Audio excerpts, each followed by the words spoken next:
This is a video game.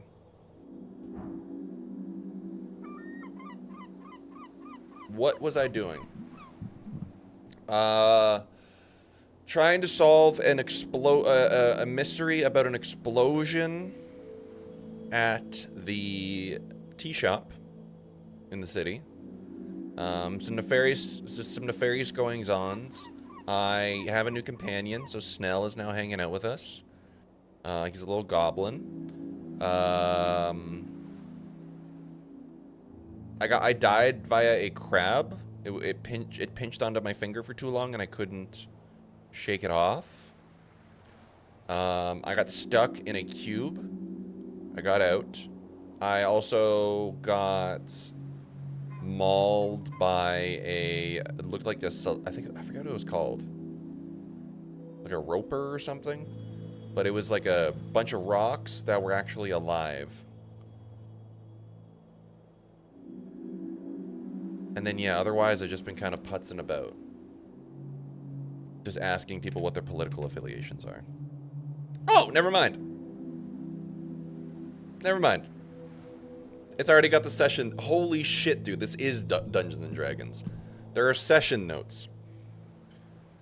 You arrived in Tolstad via waking up in a morgue. You've picked up a goblin sidekick, and now, well, you need to focus on the actual job, the tea shop that blew up. First off, you still need to get inside. The entrance is in the middle of the big open outside area. If you find yourself stuck there, probably should find some other ways of getting inside.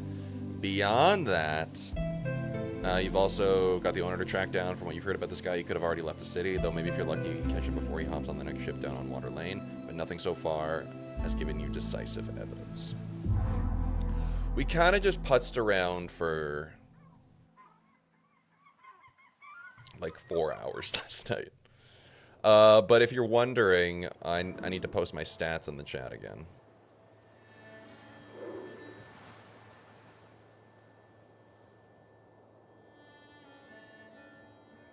Okay, so I have...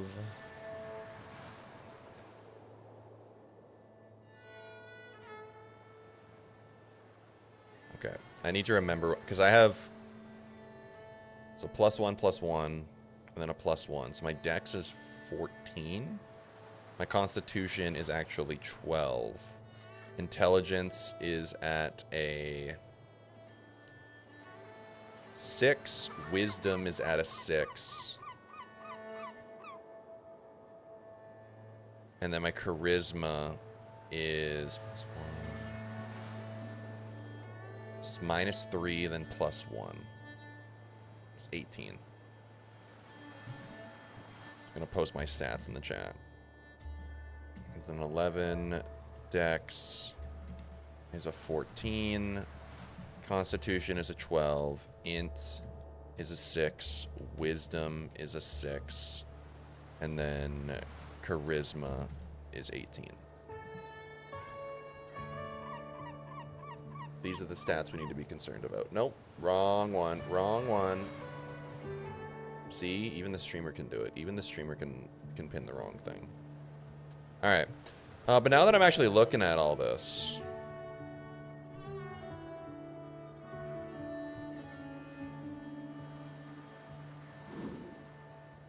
I should probably take some of this off.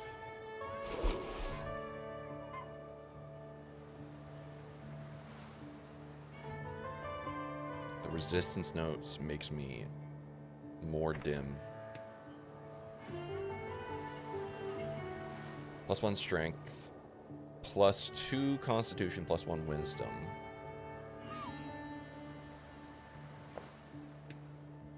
Ooh, okay. And then you, +2 intelligence. What if I put the rat there instead? -1 charisma, literally no benefit. Okay, okay. Crypt key.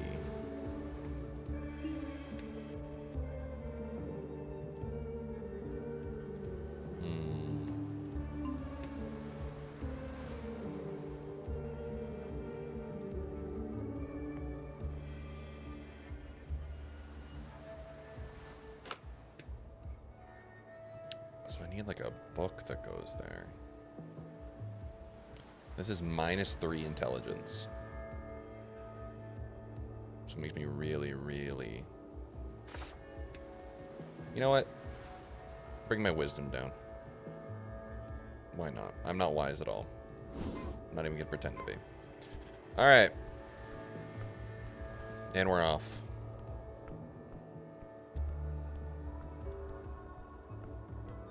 So I got 8 minutes to kill before the Sphinx opens.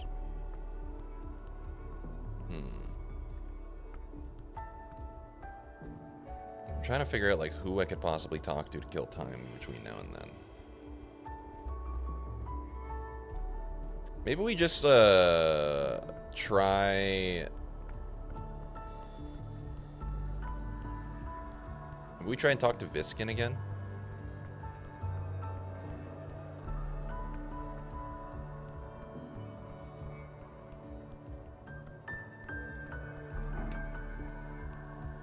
Let's try and do Viskin.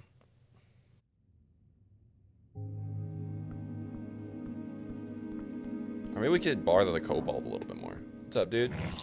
What's up, boss? Wiggling his little clawed feet, the kobold follows your every move with cold, unflinching yellow eyes. Even the small blade can fell a giant. Watch out for this one. Masters say you behave. You don't tell me what to do. I did just now. Oh, wait, I gotta do the voices again. My bad. He got you there. Fair enough. Yes. I have some questions for you. Short question. Go. You know who this is? The kobold sneers. Goblin. Yeah, sure. Good enough. I'm Goblin. You wouldn't actually shoot me, would you? No promise. It's hard to take you seriously when you're so cute.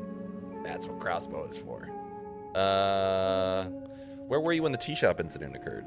Incident? Tea shop blow up. Great description. Boom. Big boom? Big boom. When it happened, I was on Water Lane, on mission. A mission? Not mission. I meant to say errand. Sure. What were you doing on Water Lane? Milk. You're doing milk? Deliver. You deliver milk?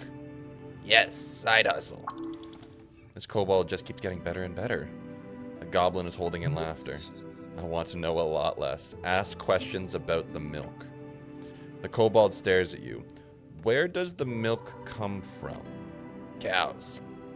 Really interesting. See, I always wondered about that. Just cows? Just. Who buys the milk? Humans. Waterlane humans. They pay many for fresh milk before dawn. I've heard of some colleagues doing milk runs. Doesn't pay great, but hey, it pays. Side hustles are always smart. You should do a milk run later. It pays. Do you like milk? Fella, good to see you. No. I don't either. It's mostly a human thing. Milk is a form of pure vitality, nature's most precious liquid. You've acclimatized your gut to the unnatural consumption of another species' milk, like an enormous babe clinging to its mother's teat. Charisma, I also don't like milk. He's got a nat 1 on milk. You start stuttering, sweating. A piece of your soul leaves your body as the words escape your lips. I also don't like milk. No one in the universe believes you. Hey humans, what you gonna do? Kobold stares at you with disbelief in his yellow eyes. Okay, good for you. I don't have anything else to ask about milk. Okay. Thank you. Yes, thank you. This knowledge will be very useful. You should totally find out more about this. Could be a big moneymaker. Alright. I think the Sphinx is open, so let's go there. Fella, I hope you're good. It's good to see you.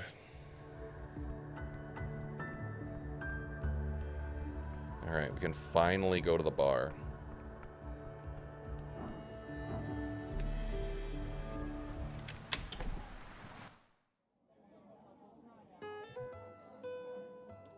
Ooh. Look at this spot. Ooh, hey! We haven't talked in a while. What the fuck is that thing? That's a Sphinx. It'd be something akin to 1,000 a month. Standard fare, really. Hey.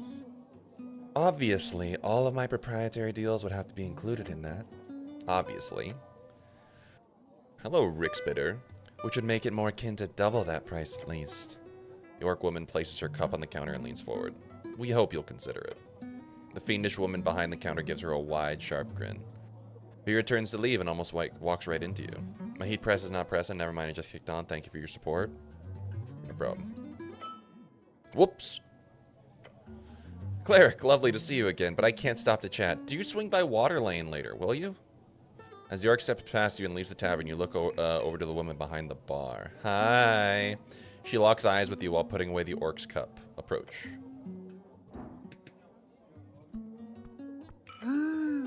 Behind the counter stands a woman of fiendish origin, focused on filling up one of the taps. She immediately stops and she notices your approach. Welcome to the Drunk Sphinx. My good lord, a cleric. How lovely to see the city stop by. She gives you her full attention. Name's Rick Spitter. I'll be serving you tonight. Points at her horns. How did that happen?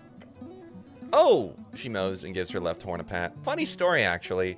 My family fled the last megastorm of Hazy. I think it was in the last few years of the Coast War. They were invited to join a Vorjani guild due to my father's influence as a former diplomat. That's where I was born, so technically I'm a native Vorjani.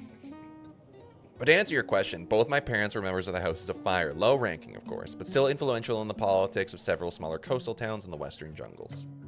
And I don't know about you, much about the folk in Hazy, but let's just say horns are quite a common sight among the highborn. She talks too much. Thank you for the information. No problem. I'm quite proud of the journey I've made, with or without my bloodline backing me. I am the cleric of Norvik. The cleric? Oh my. Aren't you a catch? What's going on? You're the tavern owner. Do you have a bunch of information that could help me in my quests? Sure. If there's anything I could do for you, just ask. I know more than most in this sprawling city of ours. The city is not hers.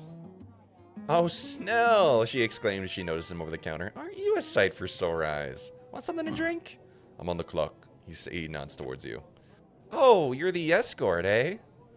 That's not how I'd phrase it, but sure. She laughs and sticks a sharp finger in your face. Don't get Snell into too much trouble, you hear. He's already grumpy enough as is. The two of them clearly share a past in an enemies to lovers kind of way, only without the lovers part. What's up with the, That's Ulzis. Great gal. She's a Genosphinx. She's been here since, like, early Gate era. But good luck getting more than that out of her. She always drink this much? Yeah, she's the only reason this place stays open. She lets us all hang around her sacred chamber, and in return, I get her pumped on some river wine. Cost-wise, it's not that much worse than a regular city rent. Thanks for telling me about the Sphinx. No problem. You two friends now? No. Don't say that. You're hurting my feelings. There's tension here. If you want to rise out of him, just ask about it. I sense sexual tension between you two. That's... Snell quickly snaps at you with a refute. That's a statement I will strongly refute, cleric. The fiendish woman nods. Of course. Refuted it is. It is. For sure. Absolutely. She laughs and leans over the counter. All jokes aside, this is all just part of the job, you know? Flirting? Well, sure. Being a little fiend? That's just in my blood. Bullying? I wouldn't call it that. More like playful teasing. Creating sexual tension? A bit on the nose, but sure. Harassing goblins? No, that's more of a hobby. Being sarcastic? Always. Talking too much? No. She gives you a stern frown. The goblin raises an eyebrow. She bursts out laughing. Actually, yes. I see. It just happens to be as such that Snell here is a very hard nut to crack. The hardest. The goblin closes his eyes and mutters something to himself. Your companion doesn't seem to enjoy the horned woman's attention. You do not feel any nervousness speaking to this woman. Well, duh, she's not your type. That's pretty obvious. Does Snell spend a lot of time here? You don't need to ask her. It's not relevant. He does, she says, ignoring his comment. Although this is the most convenient third place for the HWBT, so it's not like he's got too many options. Great, I got some other questions. What do you know about the tea shop? It blew up. People keep saying that, right? Very strange. She gives you a quick shrug. Wasn't here. Not usually on Tolstad over noontime. I'm more of a night gal, obviously. So I'm not much help, sadly. I just heard the regular. But I can recommend talking to the kid at the kiosk upstairs. His brother comes in here often, and I overheard him talking about it. Yeah, I spoke with Arn. Great. Hope you didn't scare him too much. Kidding. Tell me about the owner of the tea shop. Drummer? Oh, he's a real piece of work. Like, I'm impressed that he kept that tea shop afloat for so long, but I love rumors. Look, I just know the rumor's gay. She leans in with a smirk. Same. Drummer kept the tea shop full of Asgalis, mostly young ones. But supposedly he'd been working with the free striders on the side. Like some kind of spy. Can you imagine? Do you think he blew up the tea shop himself? No. She shakes her head and repeats her answer. No, that bird couldn't make a ballsy move like that. Now, run away from it? For sure. That's what I'd expect. And indirectly, I'd be surprised if he's not at least a little to blame. Does he come here often? Nah, or well, yeah. Yes or no? Look, I see him around. He's not a regular, but when he does show up, he's loud and wants to perform, you know? She gestures, drumming on the counter. Not the greatest patron. Where do you think he's at? Well, I do remember him mentioning something of an escape plan one time. Really? Oh, really? That sounds very relevant. The bird was drunk, okay? Muttered something about covering every liability. And how his escape plan was, look, I thought it was a bad joke. But he said, from what I can recall, that his plan was to sneak into a crate and ship himself to Reed's. That's a wicked good plan. You should look for him on Water Lane at a warehouse or something. This bird is smarter than I thought. I mean, I'm sure it's happened at some point, historically. She shrugs. Drunken ramblings. But if I were you, I'd check Water Lane. That's it for now. Sure. Do you know about a man called Frank, son of Frank? Your question causes her to let out a hearty laugh. I'm so happy I'm not the one having to ask that stupid fucking question. No, I'm afraid I haven't, she eventually manages to tell you. Sorry, cleric. I'm searching for a paladin. She shakes her head. Don't expect to find much. I haven't seen Lord Gorm for weeks. Oh, you know him? I've handed him drinks a few times, exchanged a few words. So sure, I know him. What does he look like? Big guy, Earthguard-like outfit, but with more gold. Not the type you'd like to arm wrestle. Other than that, green eyes, blonde, long hair. Fancy nobleman in armor. Got him. Did he wear a helmet? Oh no, never actually. He always showed off those golden locks. Clear sign of corruption. What sort of man would choose to show skin instead of iron? Guess his proclivity for vanity very much surpassed your own, cleric, she says with a playful smile. You know where I could find him? I hear all kinds of rumors, cleric. Either he's cracked under the pressure and started living as a fisherman or a beggar on Water Lane, or he's died in the tunnels below fighting undead abominations. Or he's jumped on a ship to Muletown. Maybe Lord Gorm wants to head out into the infinite waste through Toll's Pass. Either way, I don't think you're going to find him, cleric. But maybe there's some clues as to his fate somewhere here on Tolstad. Who knows? You ever hear him say anything suspicious? She laughs. Look, drunkards say all kinds of shit. Can't read too much into it. What did you hear? Mostly a bunch of ranting about how every single political entity in the city should be burned to the ground. Some typical pro-human slogans, you know stuff. You know the stuff. So Lord Gorm is a fascist. Got it. She laughs. Might be simplifying the issue a bit, but sure. Okay, thank you for the info. Tell me about yourself. What's going on? Please do dive in, cleric. Anything in particular you'd like me to rant about? How'd you end up here? Long story. Oh, gods. I'll keep it short, as I'm sure you got better things to do. Essentially, family from Heishi, was born in Vorjani, raised in Reeds during the worst of the revolution, left my family behind and came here to start anew, and now I'm building businesses left and right. Ascan is a wonderful land full of promise. I love it here. She leans in and smirks. Thank you so much for taking in an outcast like myself, cleric. She's hitting on you. Hit back. I punch her? I flirt back? I flirt back? Yes! Nope, not your type. You need someone stronger. Boo! The red one is correct, but still boring. Oh, what is... Do I compliment her horns? Just say something. You've been staring at her silently for like 15 seconds now. You're welcome, citizen. I am. She shows her sharp teeth and a bright smirk. How do I get to Undercoast? I don't know. She points downwards, head down until gravity flips. Never been myself. All right, no more personal questions. Aw, too bad. I think that's it for now. Okay, we learned a lot there. Hey, Miss Nearly. Oh, look at you. Goblin seems to be playing around with the strings of her instrument. Hey. Her entire body jolts when she sees you. Your existence is shocking to her. I'm playing in a second, okay? Can I request a song? No. Go away. I need some tense ambience for all the conversations I'm going to have here tonight. She scoffs. What every artist wants to hear. Be ambience. Every hero needs a bard. She cannot see your wink. Come on. She finishes whatever she was doing to her instrument. Alright, let's hear this shit. This isn't really a dancing tavern, otherwise you go wild. Let her play. Okay, here we go. Alright, well. It's time to talk to the Sphinx. A lull falls out of the ambient cheer, just a beat of uncertainty as the cleric steps before the tavern's singular attraction. This happens all the time. Visitors come to gawk and stare, some brave ones to speak with her. The lady of the house, our most delightful host. Look up at her. Towering, oh wow, Olsis. Towering, you stare at this somewhat feline creature up on the stage, a living myth currently taking a swig out of a barrel, clearly not paying you any mind. Antisepalian. She must have been here for a millennia. Must be boring. Tavern makes sense. Greetings! The Sphinx looks down at you, meeting her glowing blue gaze makes you feel like you're falling far, far below the world.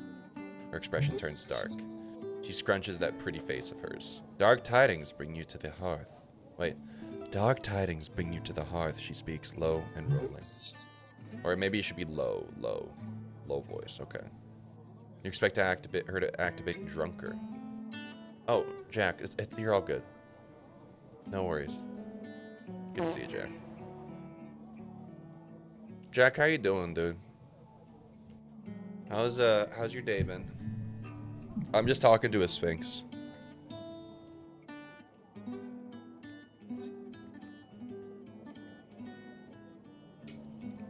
Chilling, good vibes. I'm glad to hear that. I'm glad to hear you chilling. Day off, so I ran a couple errands. Took the dogs for a walk. All that good shit. Glad to hear it.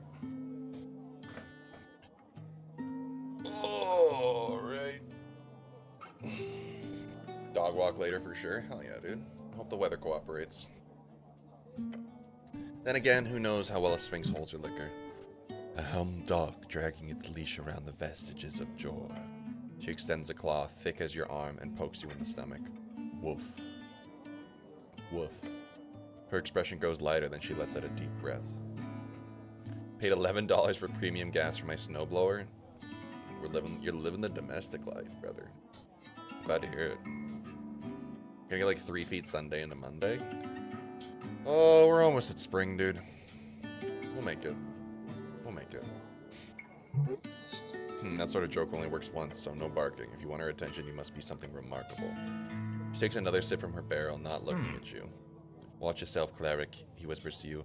Olz's isn't one for idle chit-chat. Turn to Snell. You know the Sphinx? He shakes his head. Every night there's a drunk jackass that asks for a riddle. She usually doesn't hurt them.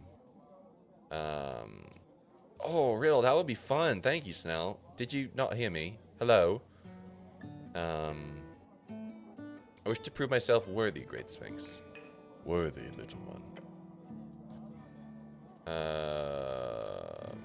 Never mind, I have some questions, though. The massive claw taps in boredom. Then ask, little one, see if you can spark my interest.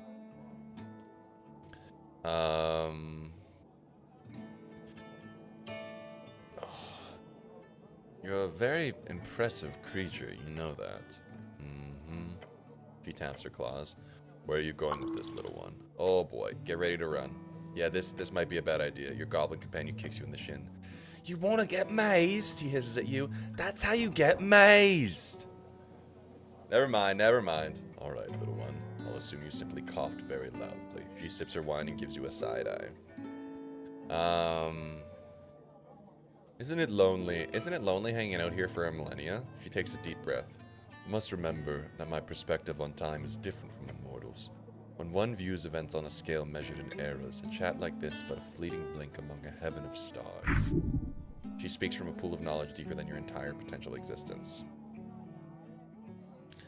Mortality makes life beautiful. I've heard that countless times, yet it always comes from those trapped in its clutches. I suppose perspective is everything. So there's no dude Sphinx in your life then, or... I want to ask something else. She sips her barrel. What do you know about the tea shop? It startled me, which is not an easy thing to do. I'd imagine you're quite close to it. Yes, an explosion like that has not been felt in this place for decades at least. Understandable. Yes, it reminded me of our darkness, what your people called the Fade Era. It was a time just before I was tasked with guarding this vault. Then the Maluska Tulinkatl often bargained with me for divine knowledge and assistance. I liked those snails. They were good company. I was saddened when their city melted under Esuth's fire. Crackling of those flames, the terrible force that ruined everything in its path. Flames of many colors. Memories of beasts in the days of Jor. Those thoughts stirred in me when I felt that explosion. Old magic.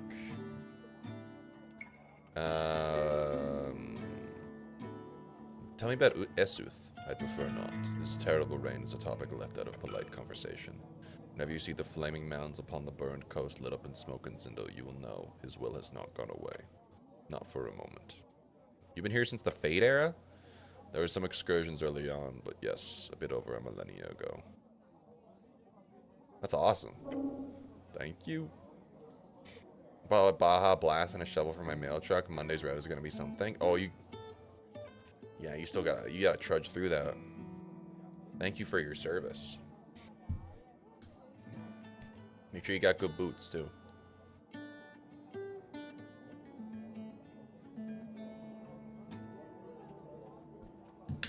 Do you think someone could have used fireball to cause the explosion?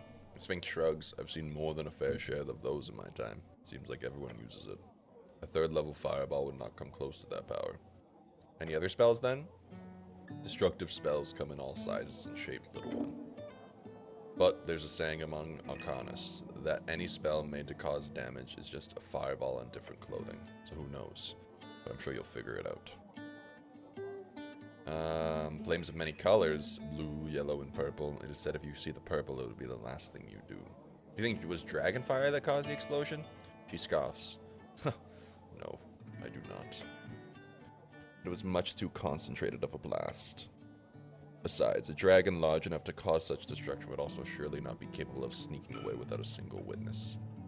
That's all for now. What's that door behind you? Nothing. But it's clearly something. How perceptive of you, little one.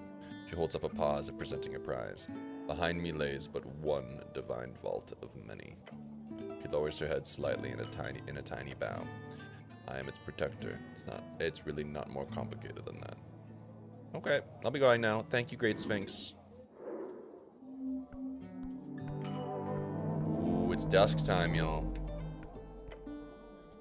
You approach the old well. It's dry. It's very dry. It's very deep. Look down the well. You see only darkness. Is this a wishing well? Surely. I wish I was the greatest knight in all of Ascani. Nothing happens. Oh, you look at that. That must mean you're already the greatest knight, right? He's making fun of you. Okay, we'll leave. We could go down to Water Lane.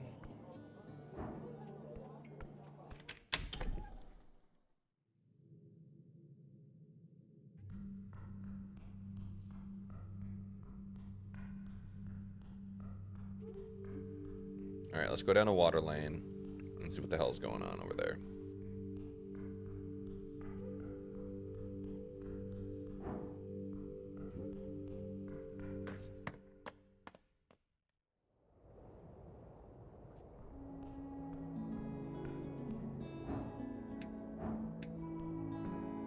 We've already been in there, right?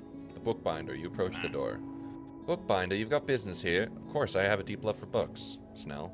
That's fun. Didn't expect that considering everything. I'm not a big reader myself, but I indulge occasionally. You sound surprised. But it's just banter. You can handle it.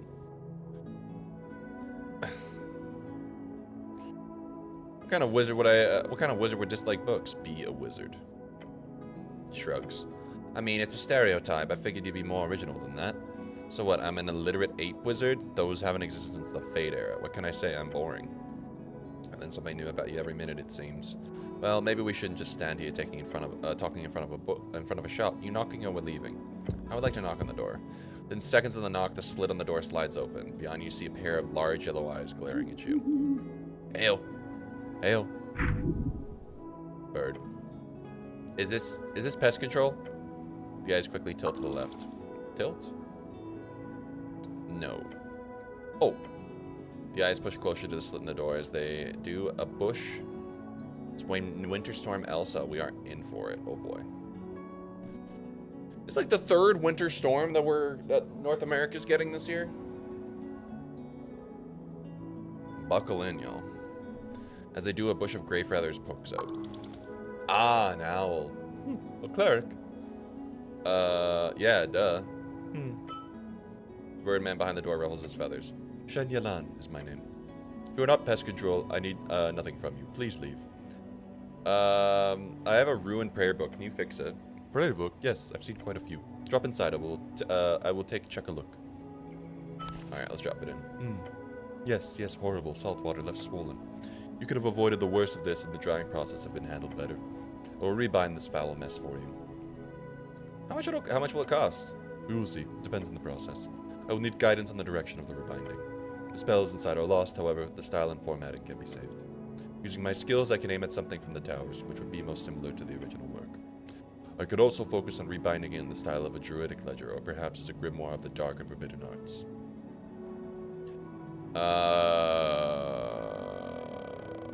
I want it to be full of forbidden magic. That I will do. Return tomorrow, not while the sun rises. I am either resting or working intently during those hours. Anything else you want, or will you leave me to work? Why do you need help from the pest control guild? Rats. They're awful. They keep spawning out of the sewer pipes. Yeah, the PCG should really take care of that. Yes. He lets out an angry bird noise. That bastard guild leader, Tor Lim Slip, keeps telling me that they don't have time. No time? They have a dozen teams running around the city. No time? But the big problem is that they cannot get anyone to do pest control missions at 1-star levels. 1 star. Yeah, they've got a whole ranking system. The halfways, we haven't relied on the PCG for years. They just don't have time for anything over a 2-star danger ranking. It is very annoying. I have looked into it and the problem is the pest control teams that join the guild only take on 1-star missions for a couple of weeks. And they quickly start focusing only on the higher paying tasks. And all the actual normal pests keep on spreading to the city. It is ridiculous. It is a ridiculously idiotic system. So while all the mimics and monsters keep getting slayed, nothing is being done about the darn rats. Like, actually really inefficient. Entirely due to it being a public thing, of course. Had it been privatized from the start. Oh, Dex, shut up, dude.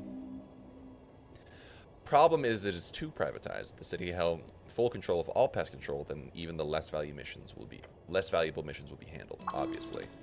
So Earth would personally go into the sewer to stomp on rats, you say? Yes, if so necessary, yes. The bird takes a few breaths after his rant. Worst part, my nephew has a team himself, the White Doves they're called. And I've tried sending messages to him, but he just says the same thing. Too busy, too busy. I can take a look at it. It does sound like a quest. If you do, I'd be very happy. The rats seem to come from the sewers connected with the city below. Well, good luck with that. Thank you. Thank you for your time. What's going on over here? A tense scene. Oh, a cleric, just in time. 4 young guys just hanging around, looking normal. Except the angry-looking blonde kid. He confiscated the illegal goods, he says, and bows his head. For the city! He turns his head towards one of the kids behind him. How's it going, Earth niece? Earth niece, I'm trying to hold on. Pointing at the lanky kid trying to cast a cantrip. Hey, stop it. He freezes and gives the blonde kid a nervous look. Oh, sorry, cleric. I'm Rollo, the blonde kid says and takes a bow. Rollo Malik, at your service. Behind me are Earth niece, Stenbuskin, and Toli. We're members of the Norvikian Resistance, a movement to... You're thieves and ignorant book burners. The girl adjusts her spectacles and straightens her back. With all due respect, Mr. Cleric, don't believe a word from these thugs. You notice the 2 other girls behind her, a halfling and a dwarf, both look at each other. Assholes! Careful, it's an actual cleric. Thugs, come on, Medusa. Really? Like the AY aren't just a bunch of ruffians. I've seen enough, the goblin whispers to you inside. It's just activists clashing. Hello, everyone. I'm the cleric. They've stolen, she hisses, then turns to Rollo to bark out. You stole our entire water lane delivery. Yeah, sure, of an illegal newspaper. Lord Cleric, I assure you, we're doing the city a favor here. I take that back. It's just a bunch of lapas. I see, it's a lover squirrel. Okay, so I'm sensing a conflict here. You're here to uphold the law, right? So arrest these assholes, now! The dwarf grabs her hand and holds back. Medusa, calm down, please. Point at the Asgal girl. You, explain your side. She scoffs. Okay, fine. Her dwarven friend mutters, Medusa, in a concerned tone. Her friends are trying to keep her from being too brazen. Why? If they're in the right, she should be brazen. We deliver papers from the Asgalian chant. Maybe you've heard of it. It's a pretty big deal. He chuckles. She draws a sharp breath. We have a busy schedule, and right as we started delivering the papers in Waterlane, these pieces of shit started following us, taking papers we just delivered right out of people's mailboxes. That's illegal, right? Asked the halfling girl. It's a bit illegal, maybe. Of course it's illegal! Your opinion does not even register. She's not even hear it. Insolent behavior. And then they grab one of our paper stacks from Jerba, like straight up assault and theft, and Medusa, it wasn't... They can't get away with this! Point at the nationalist boy. Okay, you, what's going on here? First of all, thank you for listening to reason. I know we look like some dumb kids, but we're not. Something about his expression makes you the exact opposite. Yeah, no, these are dumb kids, no doubt. He gestures towards you and then to himself. We're on the same team here. I don't look dumb. He says, looking dumb. Stop stalling. Tell me what you're doing here.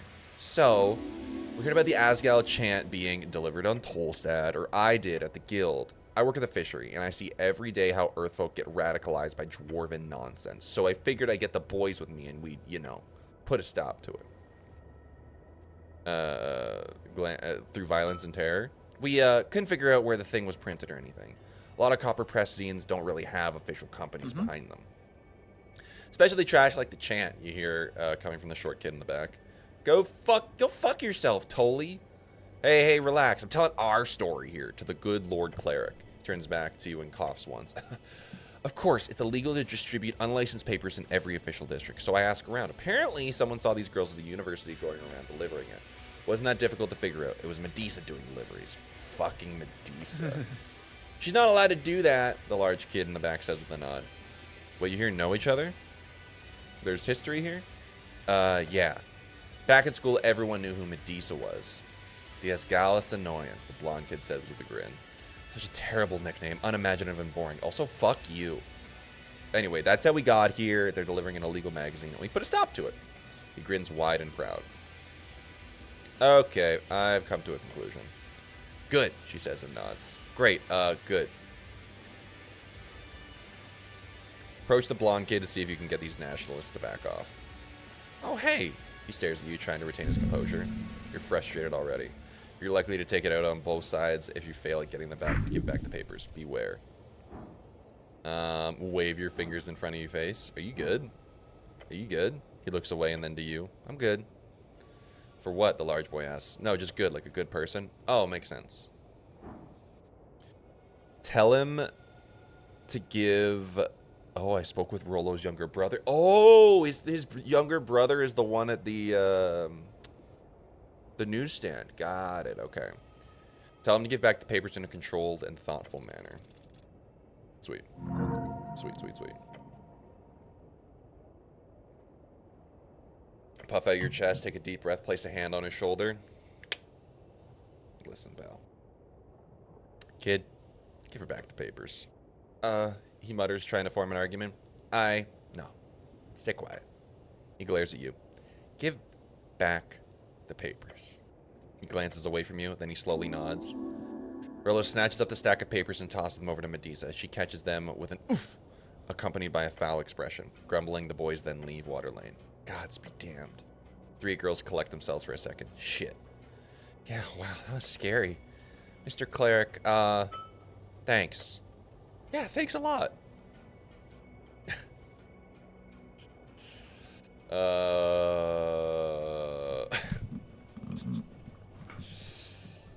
Your cause is good.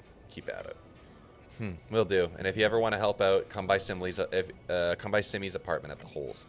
As long as you're a friend, you'll be welcomed. In a minute, they disperse, leaving Waterlane a bit less rowdy than before. I'd say that was the right choice, even if those girls seem shady as well. Now let's get out of here. Yeah, it's time to go. Who are you? A cleric. Sorry, I'm busy. We're leveling up! Decks go up.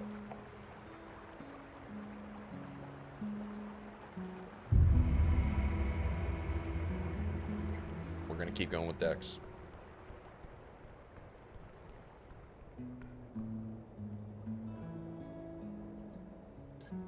Oh, I thought I snuck by you.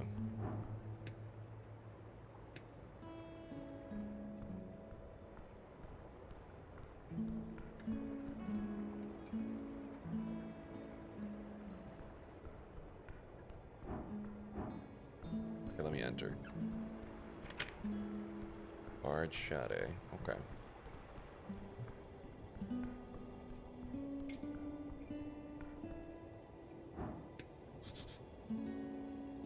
We're closed for the day. Oh,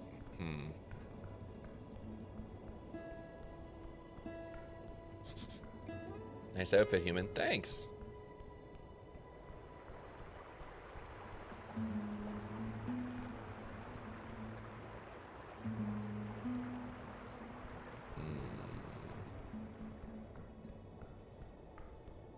I guess we don't do anything yet here.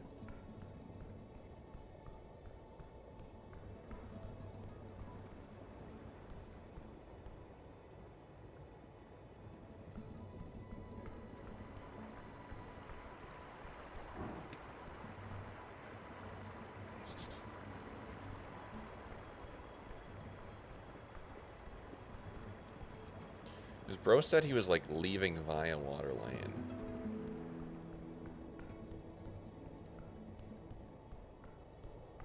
Which is what I'm a wee bit confused about. Okay, let's go back to... I guess we can go talk to Darrow now, because it's dusk, right? Wouldn't we be able to talk?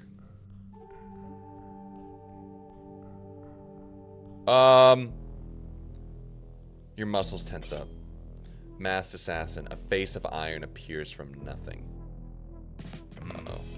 You hear the goblin say something to you. Dagger. He doesn't need to raise his voice. You know the gravity of the word. Pain incoming. This creature visits death upon your door. Fight back. No reason to cast that spell. Of course I can cast that spell. There's no time for introspection. Get ready now. Bro, I'm about to be assassinated. Okay. Blood pumping. All of you ready for death. This guy wants to kill you. Don't let him. Great advice. You probably can't talk your way out of this one. Alex, good to see you.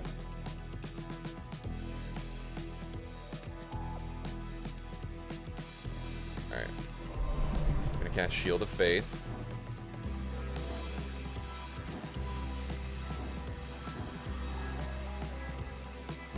Regain my composure. Okay, we regained our composure. We're good. A deep breath, you close your eyes. Feels like a minute, but with your body's current bioperception, there is no doubt it's only been a few split seconds. Now you're ready to strike. Snell gets ready to act. Goblin's quick. Goblin gets a hold of your garment and pulls you aside. In one fast tug, you manage to move you a bit to the side. Not by much, but is it enough to save you from that blade? Let's hope so. The masked one is ready. It's a good thing I just leveled up.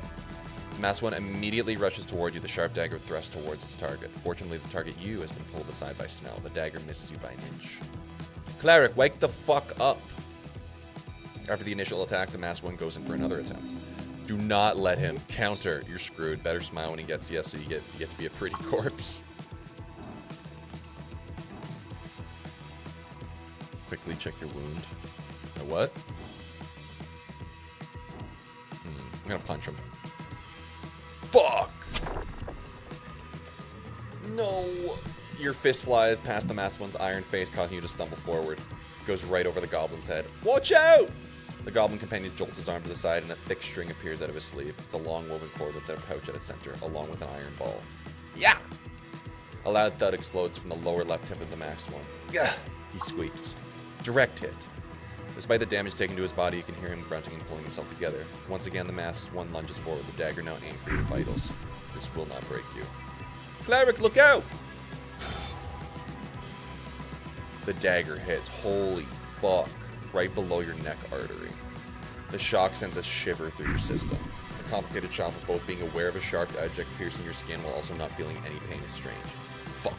You hear a weak voice behind the mask. You can do this. Do not let this guy get away. If he's captured, you can make him talk.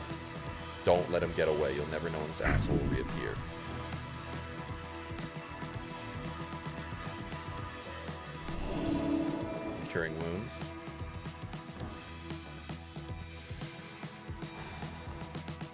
Alright, we got this. Hell yeah. We're gonna chase this guy down. Oh, MV, I'm freaking out. MV, it's good to see you.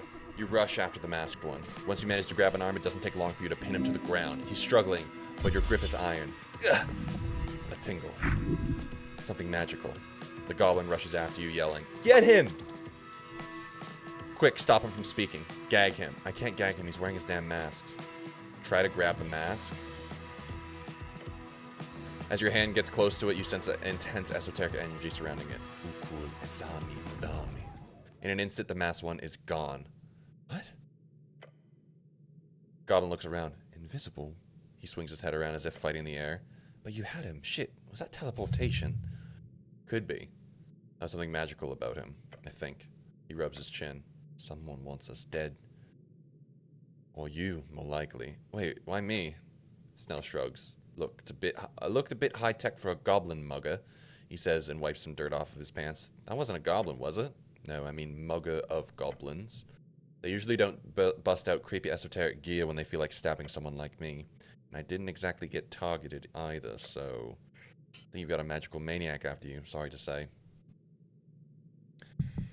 Oh, MV, how does it feel being a movie enjoyer? How does it feel being a cinephile? How's your day going, dude? Have you stopped reading the book that lets you know about all the horrible things in the world?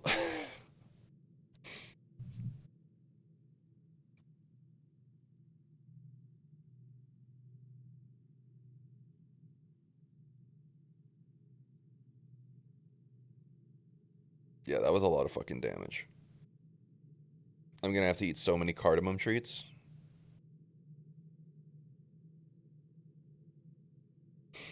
It's crazy. I'm going to the theater 3 times this week. Dude, you're living. That's awesome. What movies are you going to see? You don't mind me asking. Alright. Adrenaline wearing off. Beware. Everything is a bit wobbly, not from blood loss, but... Cleric, do you need any emotions towards his neck? Location in which you were stabbed. Feel your neck. Press a hand against your neck right where the blade hit. The area hurts, but more importantly, it is not wet. You will live. Lucky every time. I'm fine. He got my armor. I saw an iconic 1958 black and white Polish movie. It was so cool. Hell yeah, dude. Oh, keep the cinema alive. Single-handedly. Really? Yep. Adrenaline is fading. You feel dazed. Aren't you lucky, he says, taking a deep breath. Guess we're gonna need it if someone's sending assassins after us. Gonna see Oscar-nominated shorts? Dude! That's the coolest theater ever. What the hell? That's so fun. Wow. You need to tell me about them. Even incompetent ones like that. Who do you actually think sent that guy? No clue. But let's hope they're as bad as their job as that guy was at his. Yeah, this assassin was really ass. Why attack us? Great question. My initial guess, an enemy of Lady Sageleaf. He furrows his brow. Won't let an insult like that slide. You're probably just stepping on someone's some toes with this whole tea shop business. Tread lightly, this just got a lot more complicated. Death follows you, cleric. That mask was weird. Yep, gives me the creeps just thinking about it. Looks like some old ceremonial thing. Couldn't be, the city doesn't allow that foul nonsense. Cultists? These days, evil cults are on a thing in Norvik. He gives you a snide smirk if you believe the magistrates. The city under the city. Love that place. Could also be connected with something below. He snaps his fingers. We should go ask Snur, your new scholarly friend. He might know a thing or two about cults. Glance down into the abyss and move on. The ambient groan of Norvik's red rocks echoes below. The river coursing around you, hugging you. Look down. You glare into the darkness. But you will see nothing down there. Your companion clicks his tongue. Fuck this. They can't get away with that. Not on our streets. Look into his eyes, then give him a nod. He nods back. You stood your ground. Against the odds, that is commendable. The goblin is more competent than you imagine. You have a feeling this will be a fruitful partnership if you can get on his good side. The mask, it has a meaning. You need to uncover it. You moved fast, and that kept you alive. Stay alert, and you'll live through this assignment. Hell, maybe you'll even thrive. Snell checks around the crossing, a weary scowl on his face. Let's get out of here. Yeah. It's so over, but we're so back. Polish movie was Ashes and Diamonds with an actor people deem Polish James Dean. Scorsese and DiCaprio talked about that movie during some interviews. Really? Okay. I'll look into it. Wait, this consume recovers 10 HP. Alright. Bro, I almost got assassinated.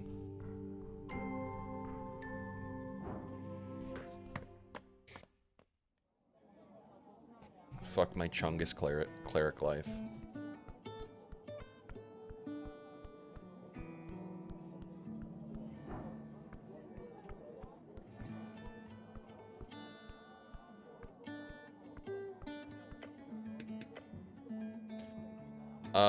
I don't normally save scum, but I'm gonna make an exception. You'll see. You approach the old well and it's dry. It's very dry. I'm jumping in. Excuse you? You're doing what exactly? I'm jumping down the well. You say that as if it's somehow a good idea. No, I'm just gonna jump. Snell grabs you. No! That's a bad cleric. He wrestles you back away from the deep hole. But Snell, I wanted to jump down. Not on my watch. If you want to die from rapid fucking dungeon dissension, do it on your own time, asshole. I'm gonna jump. I'm just gonna jump. Okay, Snell won't let me. Snell won't let me. Bad cleric. Fuck. He gasped for air, shocked over your almost jump. Don't do that.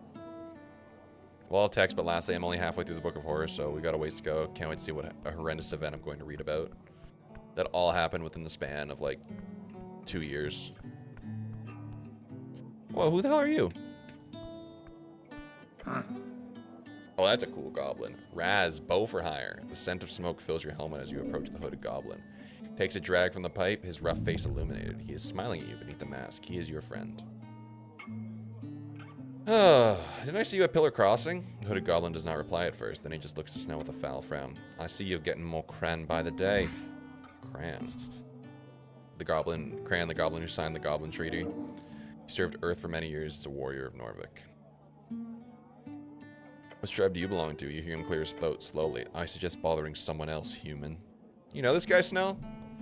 Sure, that's Raz. Ignore him, he's not interesting. The hooded goblin lets out a cloud of smoke. Listen to your pet cleric. What was that? Did you just say something, Raz? Killing intent. He only scoffs at Snell's question. I think there's some tension here. Both of them just quietly glare at each other. Glass him? I'm doing it. Glass him? Is that dangerous? Grab a half-filled glass from the table as the goblin watches your movements closely. That's his drink. It's a powerful and manly move. Your companion gives you a clear look. Time to decide what glass him means, eh? Dude, no way they're doing the fucking... They're doing fucking Wolf Among Us shit. Time to figure out what that means. Smash it into his face. Give him the glass. He grabs it and says, thanks. Then he places the glass back on the table. What do you know about the tea shop? He doesn't know shit. The hooded goblin laughs. Need help, huh? Figured. So you'll help? Nah. Now fuck off. Your companion turns to you and mutters, God, he's such a fucking cunt. So who do you work for? Why would I tell you? What? Why wouldn't you? Is it embarrassing? Do you work for, like, Viskin or something? The goblin freezes. No. What? Oh, he doesn't? Wow, yeah. You didn't even need to pick up on anything there. Fuck off, human. Alright, just go. Ooh. Jukebox is disabled while Nearly is playing. Okay, that makes sense. Love hockey.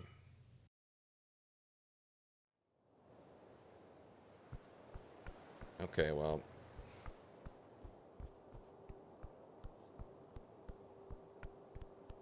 Now let's go see if they'll let me talk to theyre.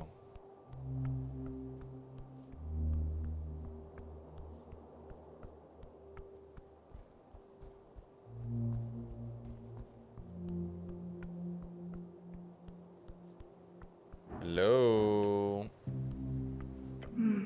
Hello, Etir. When you say I can speak with theyre, is available post midnight. Midnight, got it. Okay, okay. Wow, we still have so much time to kill. Oh, won't work. Okay. Oh, all right.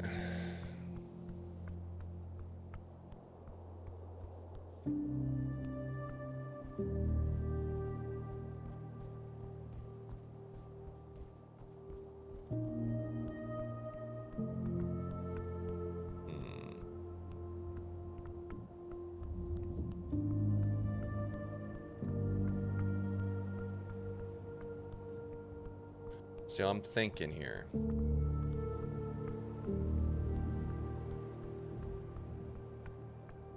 Could I possibly...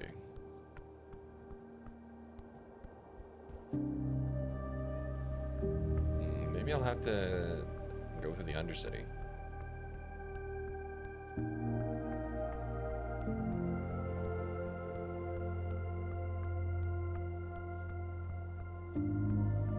Okay, that's still not there.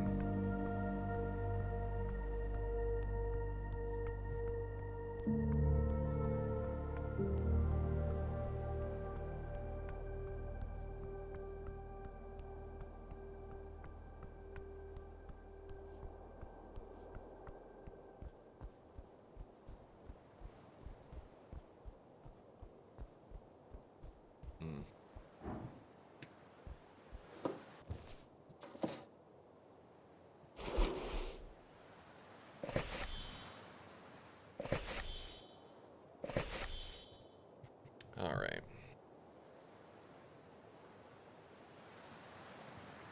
Ooh, wait, what is this? Okay, so I got another slot on that side now. More decks.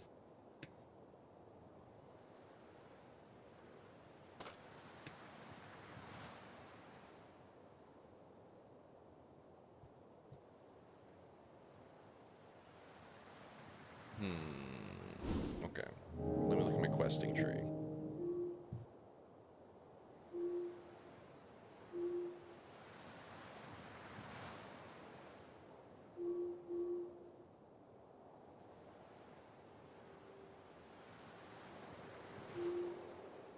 Can't believe there's a milk quest.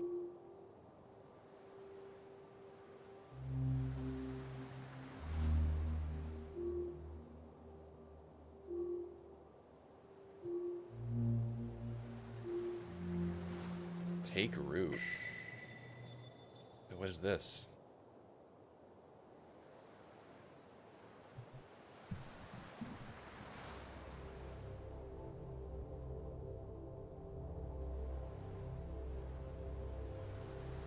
A dozen dwarves and an orc walk into a tavern.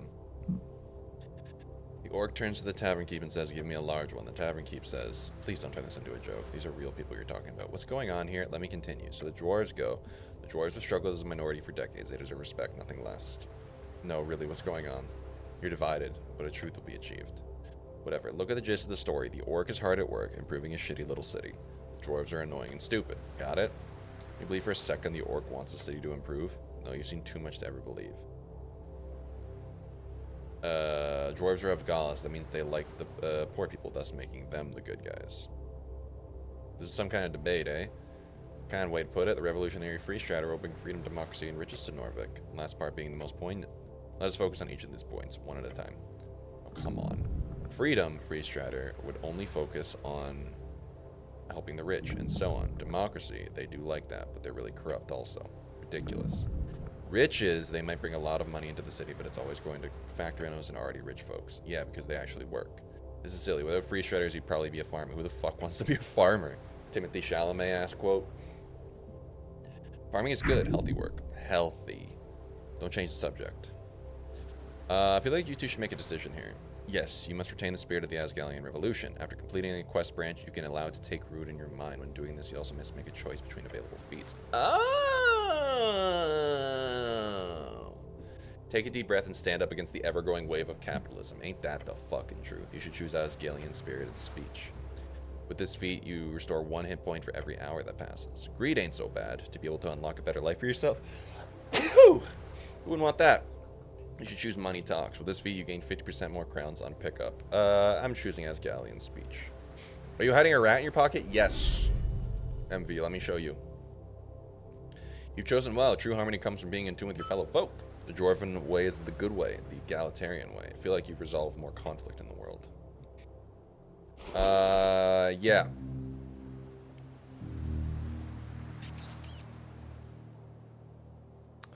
A white rat, it acts shyly, but approaches you nonetheless. It looks like it doesn't really want to get grabbed by you, but it also doesn't fight it. Instead, it just follows along, sort of not very happy with the situation, but what can you do? Been there. Been there.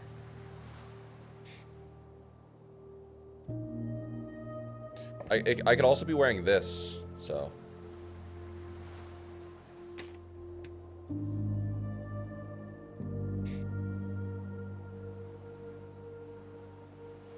what can you do? Honestly, I think I might put this back on because, yeah, it gives me +1 for Constitution, but it also brings my charisma down, and I want my charisma to just be unreasonably beefy.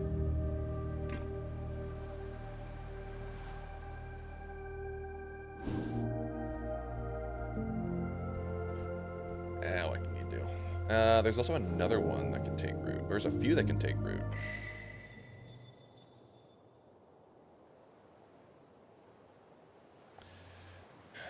They must have realized by now, you're not just some government goon. You are... Of course not. I am the cleric. That's right. One and only, Norvik's protector and the hero of the downtrodden. The cleric! This is your calling, your duty, your life. So you join the Earthguard to make sense of this unruly life of yours. It is your calling. This is where you found your zealotry, your love for the city, your meaning in life. Feel clerical. And so on. Tell me more about the cleric. With that name as your pride, you will keep going through divine sacred magic. The cleric, your healing spells are increased by an extra proficiency. Your heals can also be increased by your strength modifier instead of your wisdom modifier if it is higher. I'm ready to make a decision. I choose the cleric. Oh, yes. Say it. I'm the cleric. Earth be blessed, you are. Feel like you found yourself. I'm going to take root here. Young and dumb.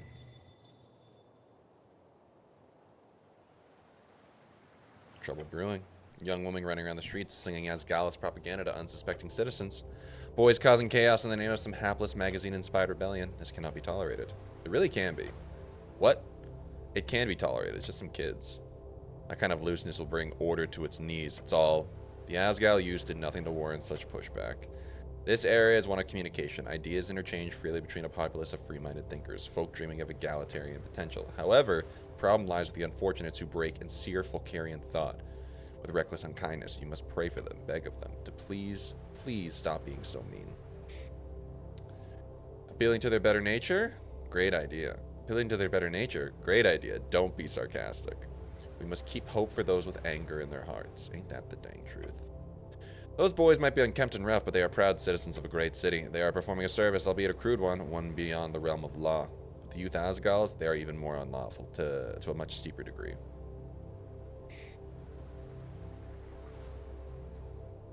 The Asgal girls were just doing a technically criminal crime. The boys were doing multiple literal, actual fire-related crimes. It is a morality issue, not a legality issue. You weigh morality upon your shoulders of ideology in this case. You see that, do you not?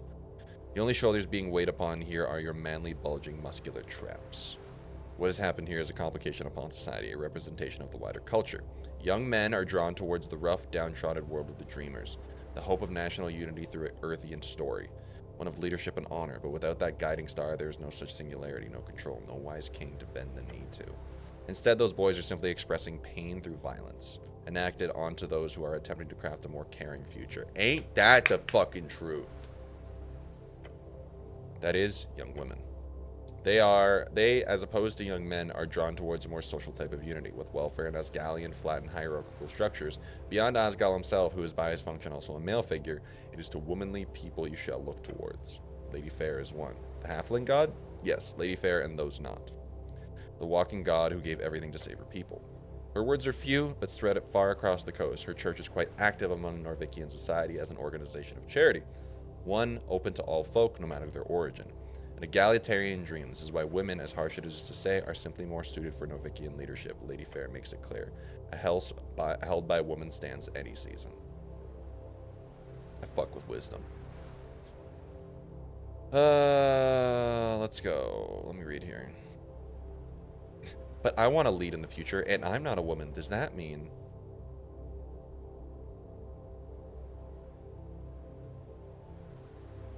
I agree. Women clearly build a more thoughtful and caring world for us all. Feel like a good man for thinking such egalitarian things.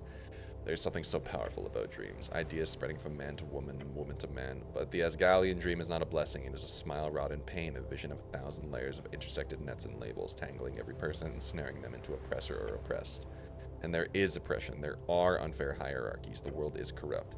But not fundamentally. If these boys are pushing back against Asgalism, that is only natural. It is an ideology which pushes a foundational belief that they are naturally oppressively superior.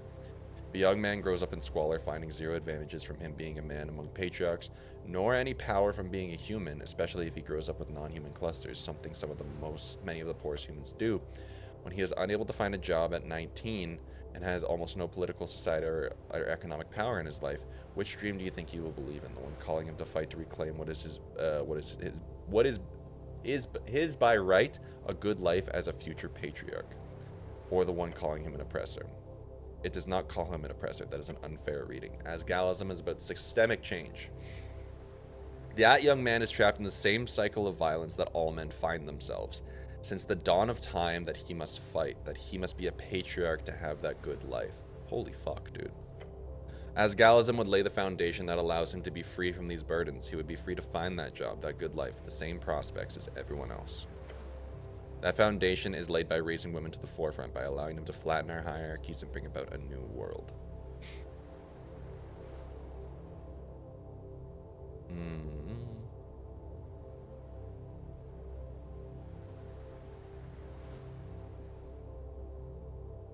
Look, I just want what's best for women.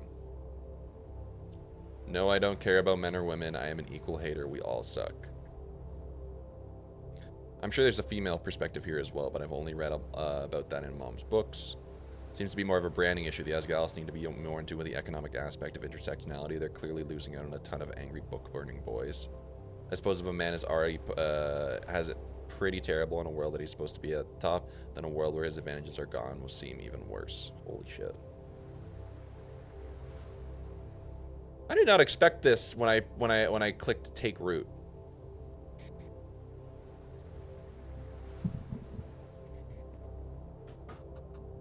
Oh.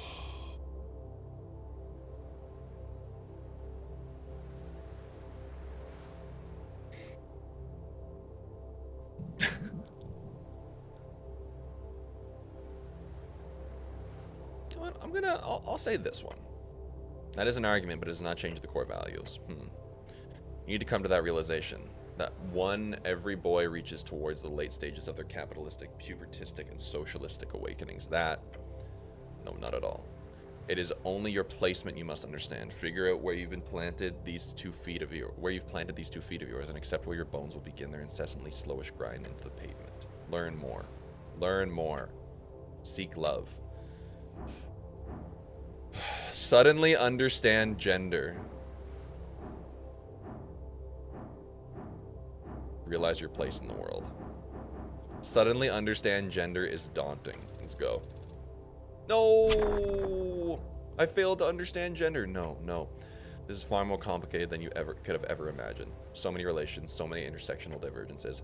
How a man who feels feminine connects in the hierarchy with a woman who feels womanly but acts manly in order to fit among patriarchal standards, only to be controlled by a manly woman who seeks feminine ideals in order to break those same standards. It is simply too much for you to make sense of, to break down, to sample even an inch of truth in the whole thing. No one said this whole egalitarian dream thing was going to be easy. That is true. But this is far too much for you, right now at least. Maybe it is only your side of the aisle which you have any hope of understanding this day. To know man in order to know woman, then yes. Everyone lay upon your spectrum, each judged for their perceived and internalized values. You are approximately 0.52 decimals across the line into masculinity. That is, in a less abstract definition, a little over halfway to being a full man. Sorry, what? Slightly over halfway, yes. Can I disagree on this, or opinions are fleeting, facts are firm? It is not ideal. I'm not sure how to feel about this knowledge. Look at it this way. The average man is about, if you think back to your ability to sniff out manhood, usually placed around 0.50 decimals of masculinity. Dude, I've had it. I don't want to speak to strength anymore. That makes you 0.02 more man than any average man. So I'm actually super manly? Let's not get carried away. You're approximately average, decently, middle ground manly. A perfectly normal sized manhood inside of a perfectly median shaped man. Inside? Inside, your manhood inside of you. Doesn't manhood mean, you know, what are you speaking of? Genitalia? Oh, no. Manhood is a concept, an idea, a feeling of masculinity hidden within your body. It's not the actual thing. That would be ridiculous. Are you sure about that? Of course. Now, you will choose. What? You know the truth, so choose a side. I'm ready to make a decision. Do so. Stand tall. Be not afraid. Pick Lady Fair. It is done. The feminine has entered into your body, your soul, your blood. Be kind to all. Be slightly less confused about gender. Leave.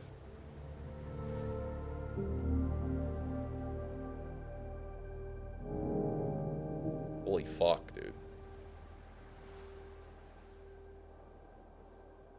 I said I'm nationalist once, I'm apolitical 3 times. I'm a cleric once, I'm a rogue. I'm a cleric 10 times, I'm a rogue once, I'm a wizard 2 times. Yeah, this game might eat.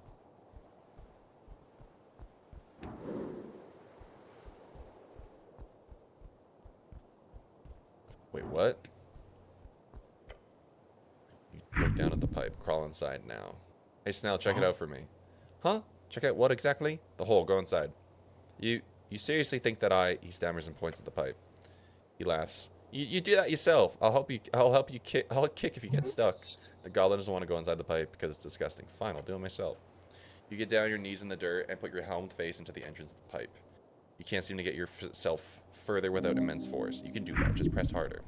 Enter the hole. I'm gonna wriggle. Okay.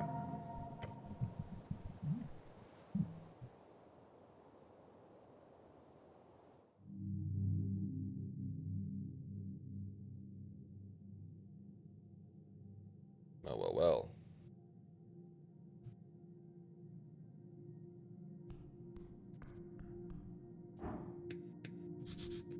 A calendar. It's out of date. Embedded upon this altar, you see a circular stone slab. It's been propped up. This is a survey site. It is not spinning. What the fuck is moving over there? It's not spun in centuries. Yet, moving your hand closer, you sense it, the faintest hum of esoteric power, pulsing through the glyphs. It is still keeping time, even with its mechanism cracked. Various glyphs on the surface denote not a language, but rather sigils, it seems. Decipher the current day. You cannot do that. It's clearly broken. Oh. Yes, this is a useless piece of technology if you feel it is worthy of such a term. I'll leave it alone. My bad.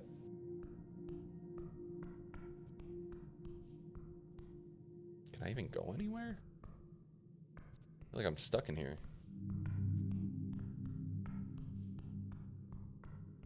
Oh, never mind. Yeah, I'll trifle.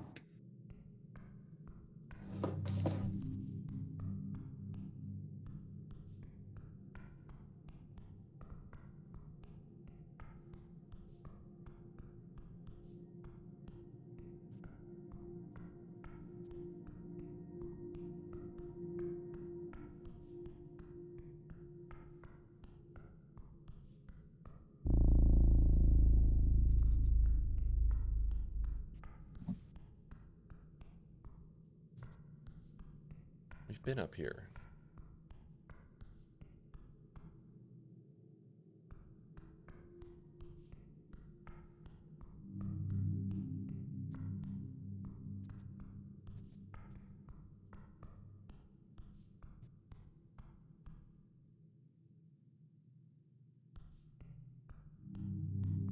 Hey dude, how do we get over there?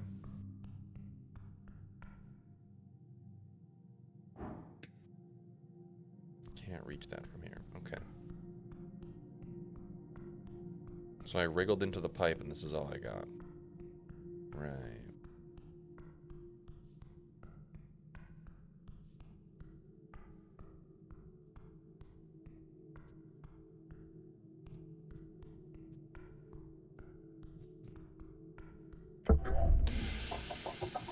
Ominous hallway. Click. You feel a pressure change. A rushing wind causes you to be pulled just an inch further into the hallway. Then you feel something opening in the walls. The goblin behind you is already in action. Back now. Okay.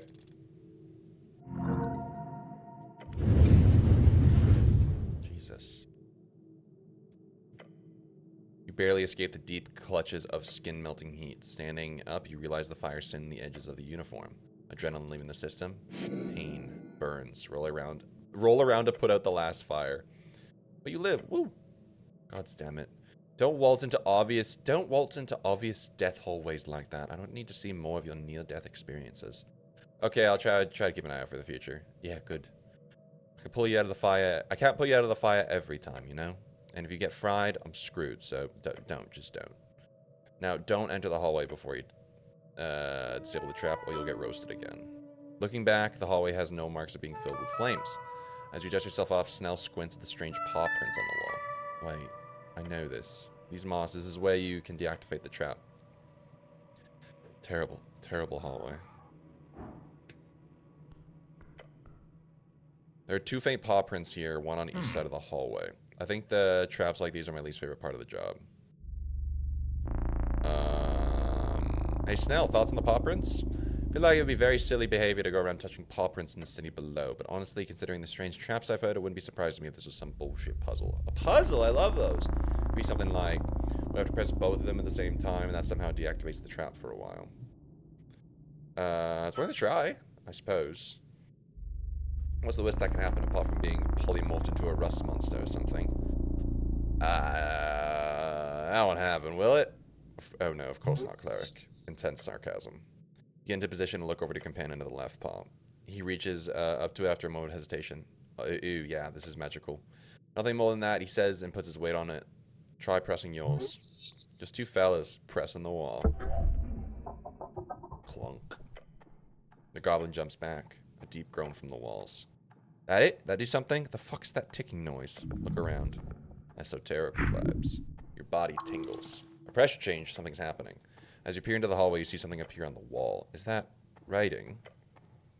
Is that writing? At the entrance, a whirling mess of faint light forms a stable shape. Entrad en par y probaos. What a sexy tongue. Sex, dwarven for the number 6. Never stop being funny. Oh, it's some kind of eldritch language. How horrifying. Wait, well, no, that's just cat speech. I can read this, kind of. Let him focus. He stares at the text and mumbles to himself. It says, enter as a pair and be probed? I don't want to be probed. No, wait. He snaps his fingers. It's a test. Enter the hallway in pair and be tested. I'm ready. What are you? The goblin takes a deep breath through clenched fangs. Yeah, okay, on 3, 2, 1. Wait, on 3 or 0? The goblin stopped himself from stepping into the hallway in the last second. Now! The 2 of you step forward. In hesitant union. Stern heart beating fast. The text is changing. Stop! You both stop halfway, looking at the magical lettering on the wall. Al son divino la puerta se abrirá. Oh gods. Your companion mutters. You can read it, right? It's not like I took formal lessons. I've just picked up a few words here and there. The clicking sound starts to echo into the hallway. Tick, tick, tick, tick. Gods be damned. Okay, hold on. I got this. Tick. All son divino. That's a divine song, right? Tick. Puerta is door. Tick. Listen to the divine song, and the door will be open. Your doom is near. What the fuck does that mean? Calm down, he says. He yells, pushing you off. Just listen. He glances around the hallway erratically. The ticking. It's kind of a song. A rhythm, at least. The ticking. Tick, tick. Oh, Snell is there. It's still here. Just a Katy Perry looking for my Justin Trudeau. Listen. We should all be so lucky, okay? Anything could be anything. Yeah, we're still hanging with Snell. I almost got assassinated, Shayla. But I survived, it's fine. I also flirted with a Sphinx. And I also went through a kind of an intense... in this... Okay, so did you get shot in the ear? No, I got stabbed in the neck, but I'm fine. There is, okay, in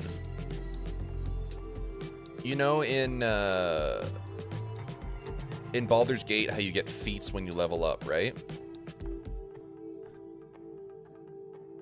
In this game, you get feats by completing a quest, and then you click on a button that says take root, and then 2 of your skills have a conversation, and then you get to choose your feat based on your results and interpretation of the conversation.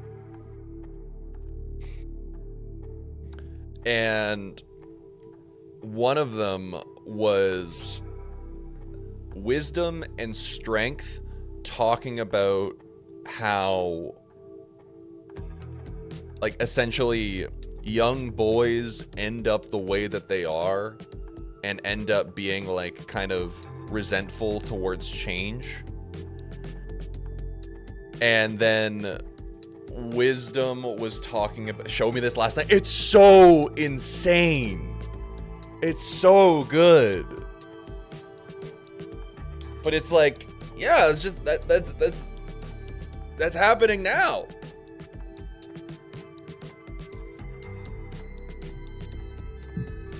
It's like, it just laid it all bare, and I'm just like, yeah, that's what's happening.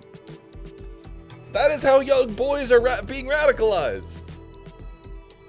Anyways, it's so good. All right. Oh, it's kind of catchy. Anyways, I just needed to, I needed to say something about that because it's so fucking good. Are you supposed to dance to it? Okay. Pray to earth, follow your instincts. I'm just gonna follow my instinct, dude. It's just rhythm, clearly. Heartbeat, heartbeat. Listen to it, you have to. Cleric, I can do this. As you do, the ticking stops. That wasn't on beat. That wasn't on beat at all. Look at your feet, then to Snell. Your companion holds his breath and stares at you. What did you just do? Don't think, just go. Run. No, I'm gonna die! You give the goblin a quick glance and a panic stare. He returns it, yelling, go! Tick. You bolt off the goblin beside you, fire erupting behind you. It feels like an instant and forever at once. Oh god. A pressure of wave of heat hits you in the side as you pass one of the volcanic holes, and you completely lose your footing. You see the goblin overtake you as you tumble, and the fire envelops you. Attempt to curl into a ball, push through the flames. Hell yeah. As your iron shell burns upon your skin and the textiles around you catch fire, you grit your teeth. Come on, death saving. Come on, death saving. Keep running. Step by step, you move through the heat, seeing nothing, blinded by pain, but you make it. As you get out of the fiery hallway, you see Snell rolling around on the ground, tapping his jacket to put out the scorched ends. However, he quickly looks up to you. Cleric, you're burning! Fall to the floor and roll around. The goblin helps you put out the flames and you violently roll on the ground. As soon as you're no longer lit up, the goblin jumps up looking for other threats. Oh shit. He takes a deep breath. We're out? We're out. Oh gods, be good, we're out. The gods favor us, Snell. Enjoy being out of the fire trap. Pant and groan on the ground to keep yourself from crying. Cleric, look, he mutters and points to the wall once more. Another line of shifting magical text appears. Passad libres por mandado celestial. It says we can pass liberally by celestial mandate? Hells yeah, we can! Liberally, that sounds like free strider bullshit. Liberally, that sounds like Escalp's bullshit. Liberally, that sounds like something I'd support. Liberally, this isn't the time nor place for politics now. Feel apolitically. We're gonna feel apolitically. First of all, I didn't write the text, just making that clear.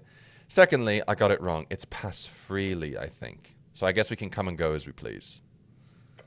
Hey, are you okay? Yes. Lie and get up.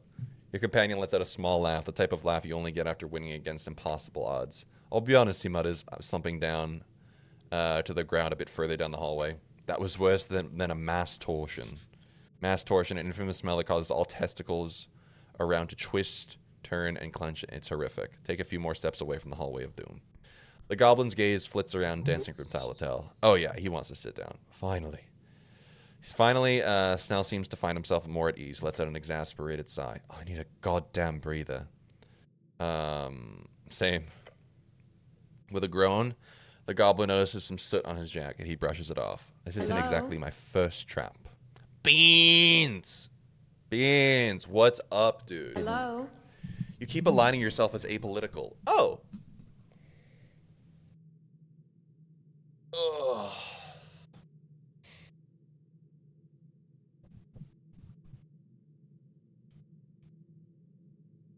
Beans. What's up? I'm eating taco dip on your break. What's up, Beans? Again. How's the taco dip, dude?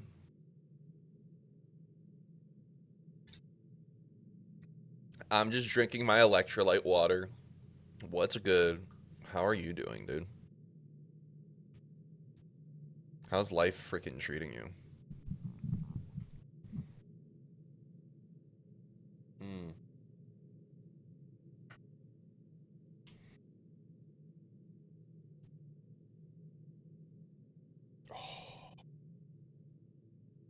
Now I'm thinking about taco dip.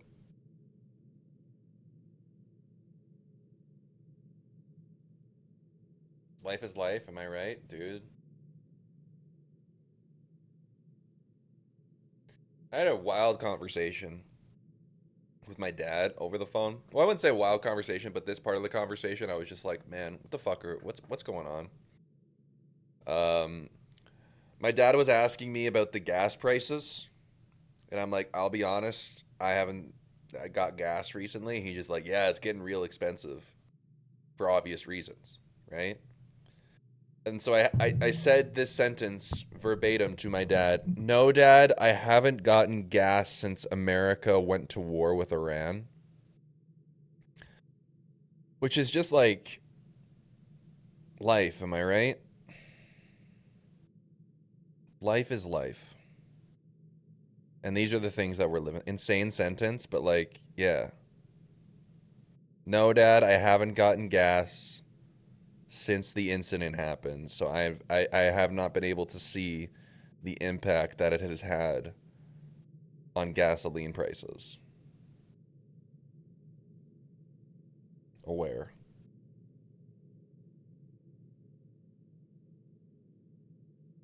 Very aware.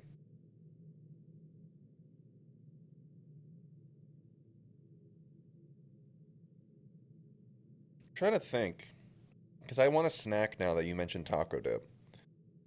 And we need to get groceries soon. But what snacks do I have here is a good question. Me setting up for CBC, seeing they've renamed their flagship from CBC Newsroom to War in the Middle East. They do be like that. They do be like that recently.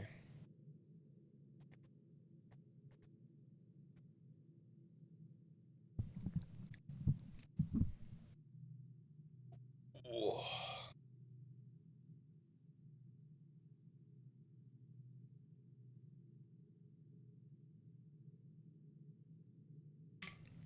Let's hang soon again, maybe? Yeah. Yeah, let's do that. Let's make it happen. I'll reach out to your people. Undertone? Is that a new movie?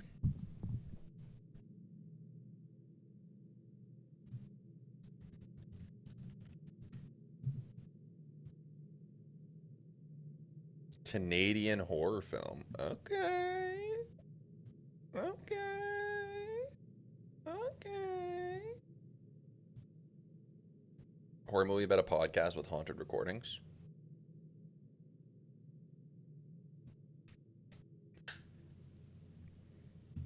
Someone mentioned this. Someone cooked here. I think Steven did. It seems likely. In the circle of movie recommenders.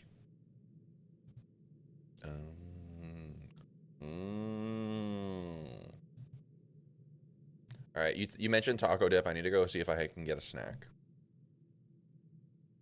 I gotta go get groceries soon, but man, who has the time? All right, be right back. Go get a snack, dude. Sounds akin to a podcast I was obsessed with called The Black Tape that has a similar premise. I wonder if it's the same people. Maybe. Like they made it was like a it's like an audio series. Anyways.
Man, adulthood really do be just going into the kitchen and eating an entire can of tuna. It was an overarching plot with an academic who had a collection of white tapes. If disproven paranormal instances in black tapes he couldn't explain, and those tapes were explored as standalone audio dramas, and one of the standalones was a tone that if you heard it, you die within the year. Oh. So it's The Ring, but it's a podcast.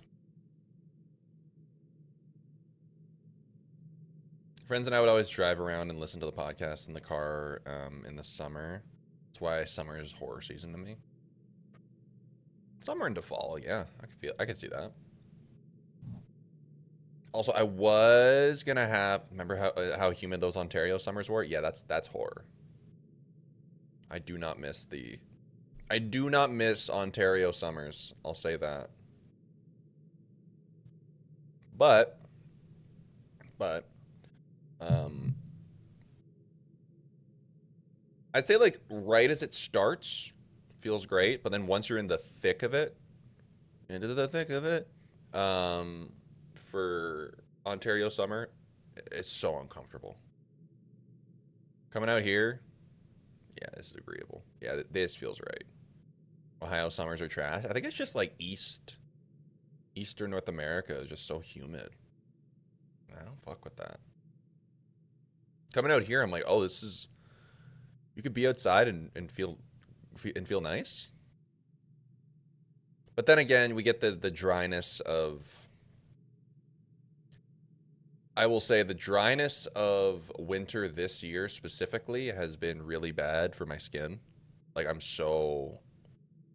dried the fuck out, man. I'm like, fight the urge to itch. Anyways. I was also gonna have a snack in the off screen. I ended up just like having a little can of tuna. Because I'm like, we don't got any little snacks really. We do, however, have Dunkaroos that we got from Justine's sister's place because her sister's going to be out of town for a few months. So she's like, okay, just take a bunch of shit from my cupboard. And one of the things that we grabbed was a 3/4 full box of Dunkaroos. Okay, Ilya. And what do they do to my boy? The cookie, like the actual cracker cookie part of the Dunkaroos is so... Dunkaroos, how can we help? That's good shit right there. It's bad. It's not as good. It's like so soft and flaky now. I need it to be a little bit more... First of all, it used to be... Here are the Cinnamon Toast Crunch Dunkaroo. So good. But it's just the cracker. The crackers aren't the same anymore. Because they used to be varied shapes, great consistency, perfect little sugary snack. And then they got to the point where it wasn't like individual crackers. It was like a sheet. You had like, it was like 3 sheets, and they was like all the cracker shapes were within the freaking slabs that you would get. And now they don't even have the fucking varied shapes anymore. It's just the circular D. And they're so like soft and like not, they have like no give to them whatsoever. So it's like, it's not even satisfying to like cover them in the little cream. Or the frosting, I mean. You'll call King Ruth? Thank you. Thank you. I know it's hard to get a hold of them these days. Anyways. Back to the Ebb. This isn't exactly my first trap. You guys ever eat all the cookies raw and then immediately cream the final cookie? That's a crazy sentence. Cream the final cookie? Damn. I wanted to make you read it. Oh, I did. That like wriggled around my brain. You just like taped worm my noggin. All right. This isn't exactly my first trap, but we usually hire third parties to disable them. You ever hire any clerics? Nah, not during my time. He chuckles. You guys aren't exactly available for underground chicanery these days. Rooting around in this pouch, Snell finds a tiny green sphere. Oh, it's a little light. He smacks it against the ground and begins to flutter up in the air. Point at the light. What kind of globe is that? The Nessun kind. Sassily, it's my last one. Then the goblin leans back against the dungeon wall, making sure to check any trap mechanism beforehand. Look, I work mainly in upper and lower Tolstad. The city below is not my responsibility, usually. So apologies if I don't have these magically shifting tunnels memorized like some veteran adventurer. They don't call me Tape Sona for no reason. New username, incoming. No need to apologize. From what I've read, the city below is incredibly dangerous. Damn right. The old guy used to deal with the tunnels all the time, but since Earth's death, that work has been entirely relegated to 3 goblin tribes. I thought the shifting tunnels thing was a myth. It's not. He states it plainly and quickly as if he's had to prove it often. This place is real close to the garden, right? Sure. Wasn't here a couple months ago. Between the garden and the water lane sewers, I'm 100% sure there was a slanted hallway full of frozen spikes. We boarded them up as well as we could at the time. Moved around? Boarding up it only lasted a couple hours. It moved around? Yeah, it moved around. All this shit does. Esoteric madness down here was mostly managed after the conquest, but it still rises at times in spurts of violence and esoteric randomness. The goblin has no proof of his inane theories. Hallways don't simply move around, not without powerful arcanists around. Can you prove it? Sure, you sit tight here and chill for a couple weeks, I'll come back and visit you. If the tunnels are the same, I'll owe you a beer. We can get back to the quest afterwards. He is making fun of your dumb request. I don't want to wait here for weeks. Are you stupid? He sighs. Guess I am. But trust me, the city below is very esoteric. Nods somewhat.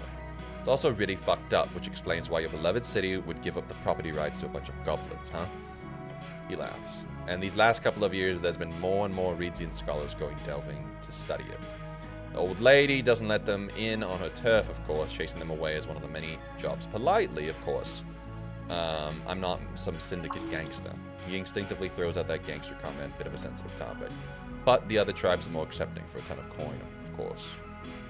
So, what is your job exactly? I'm a runner and a handler. I'm a track star of the HWBT. Look at him until he actually tells you what he does. He crosses his arms. I do a ton of stuff, okay? I run errands for the old lady, anything she needs. I also make sure our operations run smoothly. Everything from the apartment rentals to the CVS. It's a shorthand for the city below security. Anything the old lady needs, I do. You're 6'int" doing a lot of heavy lifting. So you're a custodian. No, that's... You see his face contorted to a painful expression. Gods be damned, custodian might actually not be that far off. My job mostly consists of talking to people, cleric, like we're doing right now. A lot of talking and a lot of running around. He takes a deep breath. Exactly what we're doing right now, just without the light dungeoneering. So, remind me, what's our goal down here? Well, I'm missing witness. Frank, son of Frank. We know he went down here. We're lucky Moongo saw him if she did let him pass with that magic. So he could have left the south caverns, but those are some deep holes. My guess, he entered this area, right here, probably through the sewers, clears his throat. Or you'll find that missing paladin I've been reading about, Lord Gorm. You seen him? A few times over the last year, coming and going, never talked to him. He didn't seem like the type to talk with goblins, you know? There were some scandalous comments about him in the papers last week. Oh yeah, about him being outed from the party, right? Look, I think they just couldn't have a missing paladin on the ticket, you know? Don't read too much into it. You think he's alive? No way. Doesn't matter how big of a paladin he is. You go down solo into the city below, and then you go missing for months. Guy's gone. No doubt about it. Maybe we'll find his body. That might be for the best, so we'll find a very fancy paladin zombie.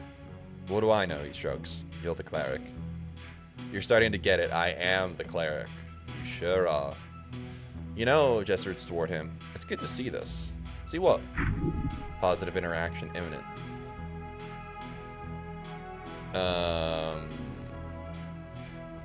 It's good to see someone honoring his duty. It's refreshing.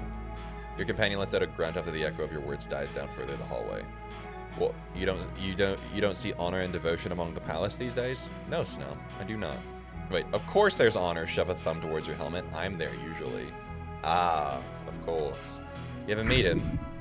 Seth? Good to see you, dude. Him.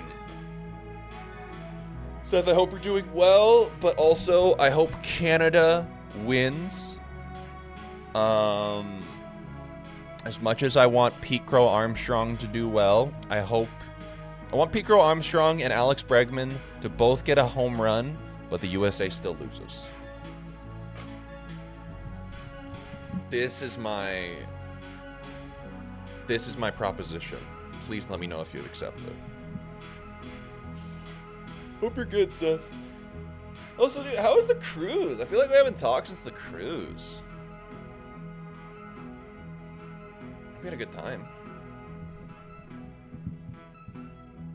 Good, just vibing on the off day? Hell yeah, dude. I'm glad to hear that. I hope it continues to be good. Think for a second, then speak. Who? Earth. The goblin asks you about your god. He must be growing interested in religion, having witnessed your example. Just casually asking if you met a god. Of course not. I'm not that old. Snell nods. First generation post-Earth, eh? First human tested by faith and faith alone. It's for the best. Never meet your heroes, right? I imagine those hedonists chanting Tokig's name wouldn't be too cheerful if he returned either. Nor Avery's the zealot raging across the coast for dead gods. The goblin spits out and leans back against the wall. I always hated Earth. Excuse me? He scratches his nose. I grew up being told to be grateful. But let me ask you this, cleric. If you were the last of your kind, one of the maybe 8,000 or 9,000 humans left in the world, and you were then told to be grateful to be alive just because the same monster that destroyed your entire culture also decided to let you live for some reason, would you be grateful? Is this about the conquest? Earth did kill many goblins again. Goblins then. You talking about the conquest? He lets out a mocking laugh. Yeah, I am. You know, the goblin genocide, like those scholars tend to call it? Grateful. You know what, let's engage with this. There aren't many humans left in the world either, Snell. Sure, the goblin looks at you for a moment, then nods. What is it, like 80% wiped out during the Coast War? 90. I've read about it. Sounds terrible. We brought it on ourselves. I don't know. Take a deep breath. I suppose you could view the Arcanus as a sort of outside force that caused the whole thing. But you know damn well that they were human too. Men caused their own oblivion.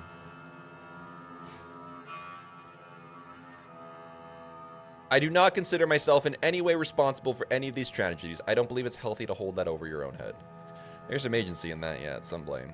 I think it all comes down to what we've got today, then. You have a city, at least. We didn't even get to keep our language. But, whatever, I guess I should just be grateful. I don't agree, Snell. I don't think you need to be grateful. I think it's fucked up. Grateful. The goblin stares at you. So you should be grateful? It is a hard question. A man should not simply lie down and take whatever subjugation arrives at the hand of a tyrant. Cruise is so good. Nice weather. Had a few drinks. Hell yeah, dude. 3 straight ports we went to on an excursion. I went and I had some rum. Ooh. Did you bring any home? Sometimes a man also has to make difficult decisions to protect those he loves. You can be grateful if you were allowed to live. It was probably because you did something the dead ones didn't. You did not? Oh, okay. Goblin wants you to tell him you'd share his anger, obviously.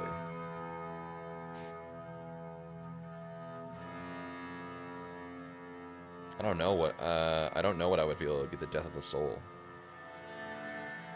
I would hate the monster who destroyed my people. The stern expression drops. Who wouldn't? Snell clicks his tongue and gets up. Every goblin asks themselves that question. To be a cran or not to be a cran? We all got different answers. What to do when the past is erased. He groans and shakes his legs a bit. Some focus on building something, culturally or politically. Some try to get rich in this new free strata world. Some of us, we... His voice trails off as he stares back into the fiery hallway. Stare at him. The goblin grunts to himself. It doesn't matter. I serve Lady Sageleaf. Snell turns back to you, his expression calm, collected. That's enough for me. Look, this guy's got enough trouble to deal with. Don't make this all existential. Like he's telling you this isn't personal, this is business. He's got a job to do, just like you. And don't worry about this goblin on human hate you're reading between the lines here. All of that will be gone once Norvik evolves into a modern city-state. Right. Then Snell and every other sentient worker and entrepreneur can come flooding into the stagnant city, and then no one will give a shit if he's cran or not. He'll just be another actor in the system, just like it's meant to be, baby. Yeah. Capitalism will fix all of this. A piece of fear, a piece of envy, some bred, some crafted. Goblin is conscious of all, his mind racing across interconnected layers of society. His stomach sends a message to you. Who am I? That could have gone worse. But yeah, probably smart to not talk genocide with a guy whose entire culture was erased, what, like 50 years ago? Wait, oh shit, it's literally the 50-year anniversary this year. That's crazy. Anyway, don't mention it or any of that. He'll probably be happiest if you just listen and take it like a good little Asgallus or something. Nod. Your companion looks at you for a while. His yellow eyes seem to behold you, seeking another answer. This one's on me. What? This, short rest. It's on me. Oh my god! We had a little short rest. No way. Lovely. The sprite light fizzles out just in time. I'm good to go now. Get up and get going. Let's have this. Can't eat, too full.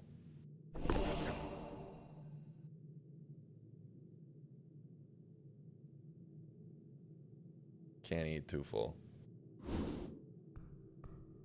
Alright, well.